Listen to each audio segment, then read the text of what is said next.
नमस्कार साथियों, स्वागत है आपका बैंकर्स साथी चैनल में। साथियों, इस वीडियो में हम डिस्कस करेंगे जेआईबी के पेपर 2 की यूनिट 21 जिसका नाम है operational aspects of handling cash and clearing. इसमें हम डिस्कस करेंगे सीटीएस सिस्टम, क्लियरिंग को लेकर क्या गाइडलाइंस हैं और साथ ही कैश हैंडलिंग को लेकर ब्रांचेस में जो कैश हैंडलिंग की जाती है उसको लेकर क्या रूल्स एंड रेगुलेशंस हैं, क्या ब्रॉड गाइडलाइंस हैं, इन सबको हम इस वीडियो में डिस्कस करेंगे। साथियों, सीटीएस सिस्टम की बात की जाए यानी कि चेक ट्रंकेशन सिस्टम जो है वो क्या है। बेसिकली चेक ट्रंकेशन सिस्टम जो है एक ऐसा सिस्टम है जहाँ पर फिज़िकल जो चेक का मूवमेंट है उसको रिस्ट्रिक्ट किया जाता है और चेक की इमेज मूव करती है। क्लियरिंग के समय जब चेक लगाए जाते हैं तो वहाँ पर फिज़िकली चेक भेजने की बजाय जो चेक की इमेज है वही मूव करती है और उससे ही सारे ट्रांजेक्शन्स कंप्लीट हो जाते हैं। तो यही चेक ट्रंकेशन सिस्टम है सिंपल लैंग्वेज में। Truncation is the process of stopping the flow of the physical check issued by a drawer at some point by presenting bank en route to the paying bank branch। तो जो check किसी person ने deposit किया है या clearing में लगाया है तो उसका फिज़िकल मूवमेंट जो है वो स्टॉप कर दिया जाता है एक पर्टिकुलर पॉइंट पे और उसकी इमेज ट्रेवल करती है और इमेज से ही सारे काम जो कि फिज़िकल जो चेक मूव होने पर होते वो काम जो है वो इमेज से ही कर लिए जाते हैं। Cheque truncation thus there is no need to move the physical instrument across bank branches other than in exceptional circumstances for clearing purpose. तो क्लियरिंग पर्पस के लिए चेक की फिजिकल कॉपी मूव नहीं की जाती है और ट्रंक जो इमेज है वही मूव होती है। This effectively eliminates the associated cost of movement of physical cheque, reduces the time required for their collection and brings elegance to the entire activity of check processing। अब इसके फ़ायदे ये हैं कि एक तो टाइम सेव होता है क्योंकि फिज़िकल अगर मूवमेंट होगा तो उसमें ज़्यादा टाइम लगेगा। कोई पर्सन उसको कलेक्ट करेगा उसके बाद कैरी करेगा दूसरी जगह के लिए, उसमें ऑब्वियसली उसमें टाइम ज़्यादा लगेगा। सेकेंडली जो कॉस्ट है उसमें इन्वॉल्व वो कॉस्ट भी ज़्यादा होगी, तो इमेज मूव करने में उतनी कॉस्ट नहीं है जितना फिजिकल मूवमेंट में होगी। और साथ ही और जो रिस्क एसोसिएटेड रिस्क हैं वो तो हैं ही। The new approach envisaged as part of national roll out is the grid based approach. Under this approach, the entire check volume in the country, which was earlier cleared through 66 MICR check processing location, is consolidated into 3 grids in new Delhi, Chennai and Mumbai. तो नया जो system CTS का है इसको grid based approach इसमें ली गई है। पहले जो एमआईसीआर बेस्ड अप्रोच होती थी, एमआईसीआर लोकेशंस थी 66, उसके थ्रू क्लियरिंग प्रोसेस होती थी। अब जो है वो 3 ग्रिड में डिवाइड कर दिया गया है। ग्रिड के हिसाब से ये काम करते हैं। अभी तीनों ग्रिड कहाँ हैं? ये न्यू दिल्ली, चेन्नई और मुंबई। अब सीटीएस 2010 क्या स्टैंडर्ड क्या है? जो चेक ट्रंकेशन सिस्टम 2010 स्टैंडर्ड हैं, ये बेसिकली बेंचमार्क हैं, कुछ रूल्स एंड रेगुलेशंस हैं। Certain benchmark towards achieving standardisation of cheques issued by banks across the country have been prescribed like. कुछ ऐसे बेंचमार्क या कुछ ऐसे स्टैंडर्ड सेट किए गए हैं जिसकी वजह से यूनिफॉर्मिटी आए पूरे कंट्री में। जो चेक क्लियरिंग है वहाँ पर यूनिफॉर्मिटी आए। ऐसा नहीं है कि कोई अलग बैंक या कोई अलग एरिया में अलग गाइडलाइंस फॉलो हो रही हैं, बाकी जगह दूसरी गाइडलाइंस फॉलो हो रही हैं। तो ऐसा ना हो, एक स्टैंडर्ड रूल्स एंड रेगुलेशंस रहें ऑल अक्रॉस द कंट्री। उसके लिए एक कुछ बेंचमार्क सेट किए गए हैं। तो सीटीएस 2010 वही बेंचमार्क हैं। अब इनमें बेंचमार्क में क्या क्या इंक्लूड हैं, जैसे quality of paper, watermark, bank logo in invisible ink, wide pantograph etc. and standardization of field placement of check. The benchmark prescription are collectively known as CTS 2010 standards। अब जो कुछ ऐसी क्वालिटीज़ हैं जैसे कि पेपर कौन सी क्वालिटी का use होगा, वाटरमार्क कैसा होगा, कितना बड़ा होगा, किस लोकेशन पे होगा, इंक यूज़ करनी है, या और भी जो इस तरह की जो गाइडलाइंस हैं, इन सभी गाइडलाइंस को, बेंचमार्क्स को, जो स्टैंडर्ड्स जो है फॉलो किए जा रहे हैं, इनको कलेक्टिवली हम कहते हैं CTS 2010 standards. Delay in cheque clearing. तो डिले अगर होता है चेक क्लियरिंग में तो उसके रिलेटेड क्या गाइडलाइंस हैं, क्या रूल्स हैं। Maximum time frame for collection of cheque drawn on the state capital, major city and other location are 7, 10 and 14 days respectively.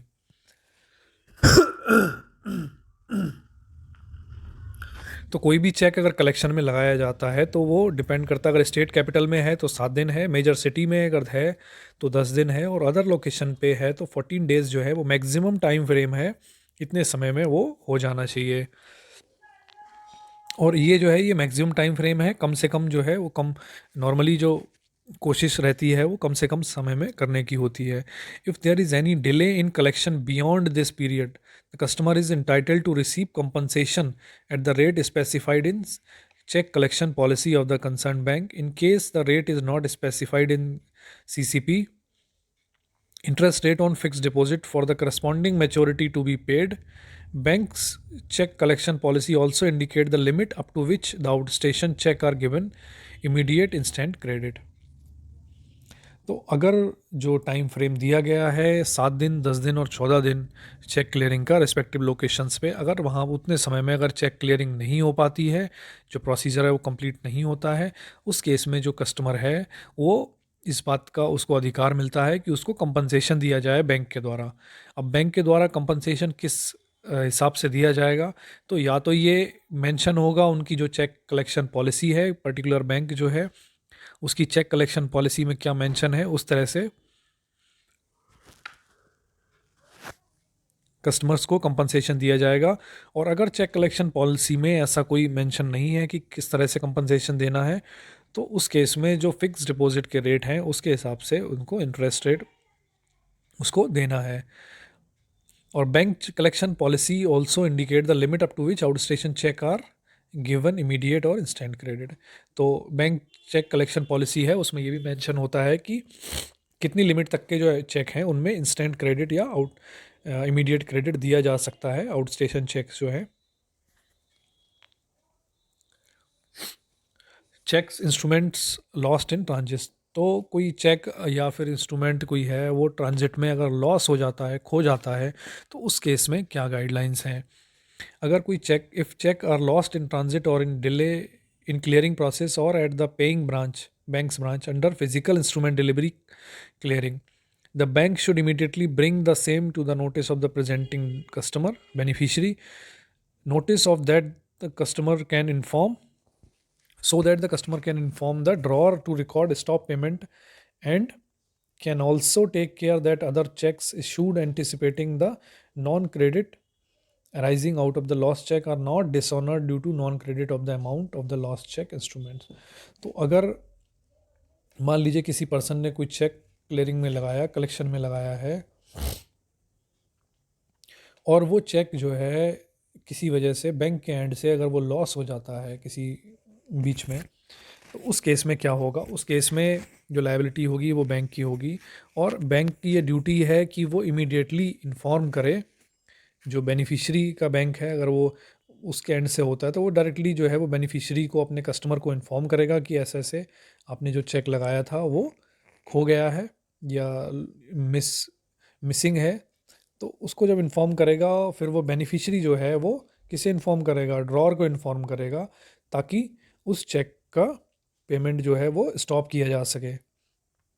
एक तो उस चेक का पेमेंट स्टॉप किया जा सके, और दूसरा उसमें ये भी है कि मान लीजिए उसी सेम कस्टमर ने अगर कुछ और चेक भी काट रखे हैं, तो ऐसा ना हो कि उस चेक की वजह से जो खो गया है उस इंस्ट्रूमेंट की वजह से बाकी दूसरे जो चेक हैं उनका पेमेंट रुक जाए, तो इसको भी ध्यान रखना है।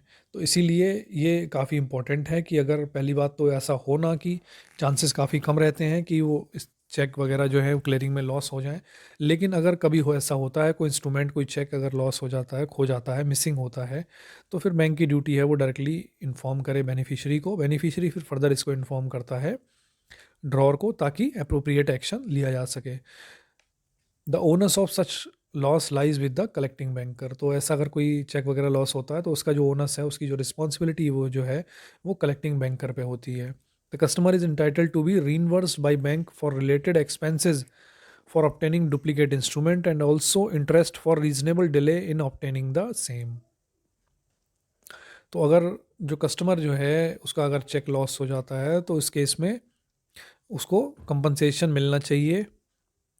और कंपनसेशन किस चीज़ का, जो भी उसके एक्सपेंसेस हुए हैं, रिलेटेड एक्सपेंसेस, डुप्लीकेट इंस्ट्रूमेंट जारी कराने के लिए जो एक्सपेंसेस उसके हुए हैं, उसका उसको कंपनसेशन मिलना चाहिए। साथ ही इंटरेस्ट रीजनेबल टाइम के लिए, जो रीजनेबल डिले जो उसमें हुआ है उसके लिए उसको इंटरेस्ट भी मिलना चाहिए।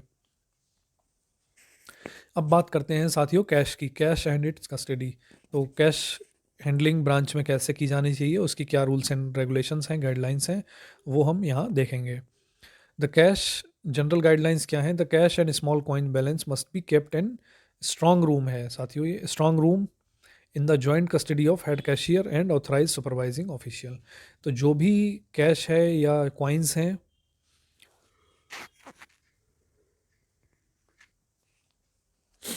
कैश और स्मॉल कॉइन्स जो हैं, बैलेंसेस जो हैं, उनको रखना है जॉइंट कस्टडी में, स्ट्रॉन्ग रूम के अंदर। और जॉइंट कस्टडी में कौन कौन होगा? हेड कैशियर या कैशियर होंगे, और दूसरा जो सुपरवाइजिंग ऑफिशियल होंगे। स्ट्रॉन्ग रूम और सेफ, द स्ट्रॉन्ग रूम और safe must be under the double lock of the cashier and supervising official in charge of cash. तो जो कैश इन चार्ज ऑफिसर है और साथ ही जो हेड कैशियर है, तो वो उनके पास उसके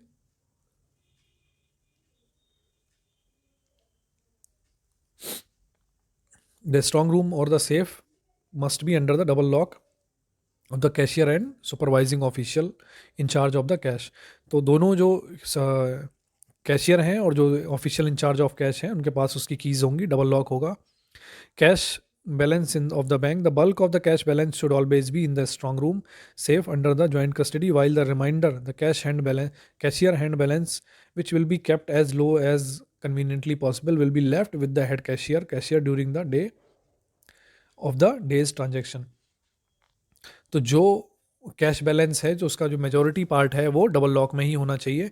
हालांकि कुछ जो कैशियर का बैलेंस है, यानी कि जो डेली जो एक्टिविटी के लिए चाहिए, वो उस समय डे के टाइम में जो बिजनेस टाइम आवर्स हैं, उसमें जो कुछ अमाउंट जो है वो कैशियर के पास भी रहता है, तो वो उसको हम कैशियर हैंड बैलेंस कहते हैं। तो कैशियर हैंड बैलेंस जो है कम से कम रखना है, जितना कन्वीनियंटली पॉसिबल हो उतना। Will be left with head cashier during the day for days transaction. हाँ, तो वही है साथियों, जो जितना कम से कम हो उतना कैशियर हैंड बैलेंस होना चाहिए, और बाकी का पैसा जो है वो डबल लॉक में होना चाहिए। चेकिंग ऑफ कैश बैलेंस, तो before taking notes and coins into joint custody, the supervising official will personally count all the notes of demonstration above denomination above ₹10। तो 10 से ऊपर के जो भी नोट हैं, उनको जो सुपरवाइजिंग ऑफिशियल है वो फिजिकली एक एक नोट चेक करेंगे। Count all the other note on the clip system, have all the bag of coin weighed in his presence, take and count few pieces and leave the reminder to be counted in his presence on the clip system. Invariably check the entire head cashier's cash hand balance of the loose notes. Assure that cashier's hand balance are kept in cash box and logged in his presence। तो इन सभी चीज़ों का ध्यान रखना है। Basically साथियों, पूरी जिम्मेदारी जो है वो हेड कैशियर और सुपरवाइजिंग ऑफिशियल की है। सुपरवाइजिंग ऑफिशियल को सारे नोट्स और कॉइन्स की गिनती रखनी है, सारी चीज़ें काउंट करके रखनी है। अब अगर कैश में शॉर्टेज हो जाती है, तब उसकी क्या गाइडलाइंस हैं, या एक्सेस हो जाता है, shortage and excess of cash, any shortage in the cash balance should be recovered on the same day from the head cashier. तो सिंपल सा है कि अगर कैश शॉर्ट हो जाता है, तो हेड कैशियर महोदय जो भी हैं, उनसे कैश की रिकवरी की जाएगी।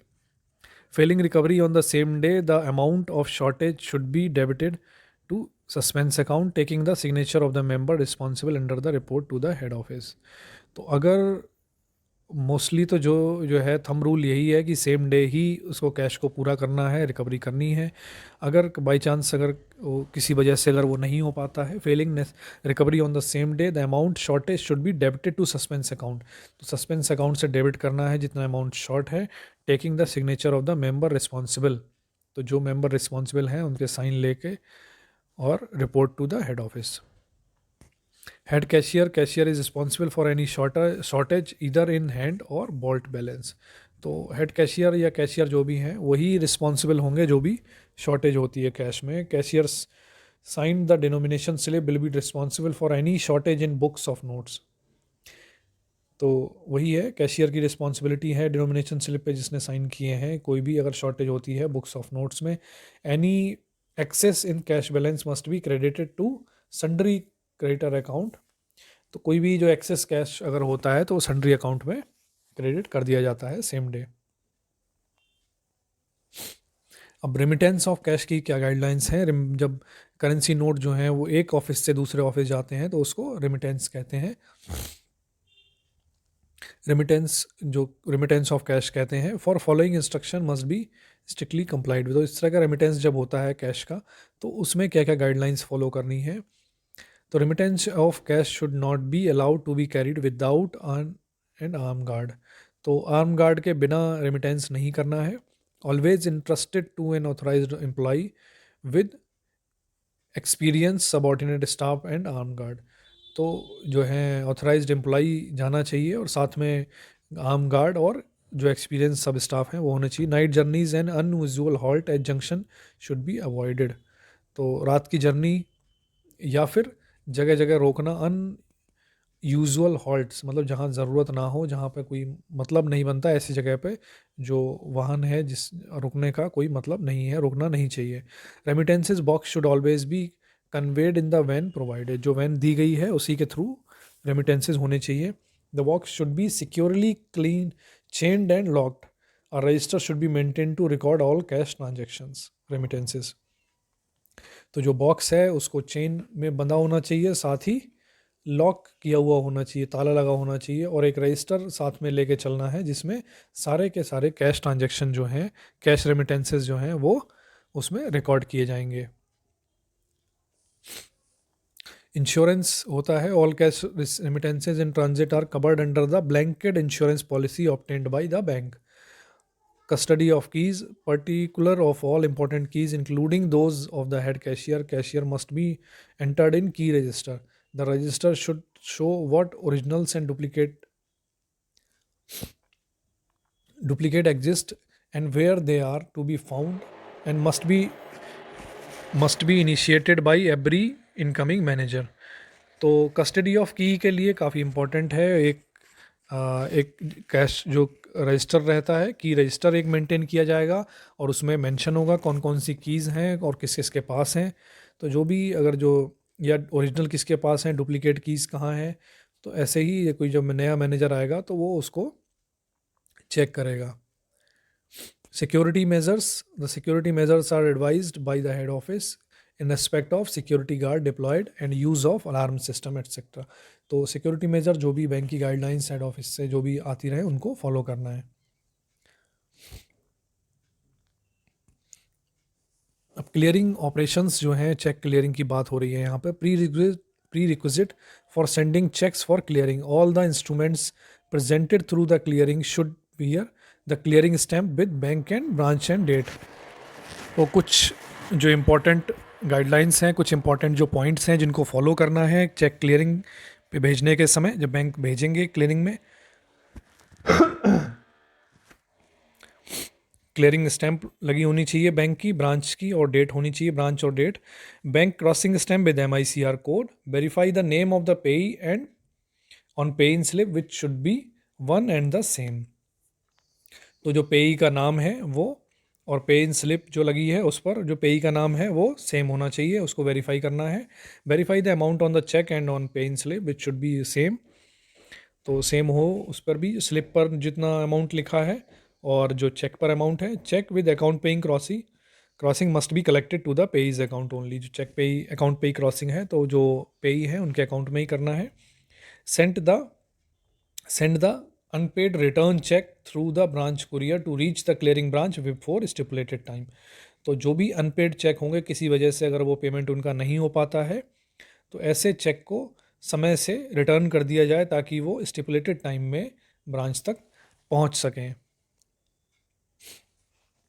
तो साथियों इस वीडियो में इतना ही था। CTS से रिलेटेड, क्लियरिंग से रिलेटेड, कैश हैंडलिंग से रिलेटेड इसमें इंपॉर्टेंट पॉइंट्स हैं, इनमें से क्वेश्चंस आ जाते हैं अक्सर। तो आई होप आपको वीडियो पसंद आया होगा, आपके कुछ कॉन्सेप्ट्स इसमें क्लियर हुए होंगे। तो वीडियो अगर आपको पसंद आया तो इसे लाइक करें, साथ ही शेयर करें हमारे सभी बैंकर साथियों के साथ जो जीआईबी एग्ज़ाम देने जा रहे हैं। साथ ही अगर जो भी साथी हमारे चैनल पर नए हैं, पहली बार वीडियो देख रहे हैं, तो वो चैनल को ज़रूर सब्सक्राइब कर लें ताकि आपको जीआईबी से रिलेटेड या बैंकिंग से रिलेटेड इंपॉर्टेंट वीडियोज़ आपको टाइम टू टाइम मिलते रहें। तो मिलते हैं साथियों नेक्स्ट वीडियो में। Thank you.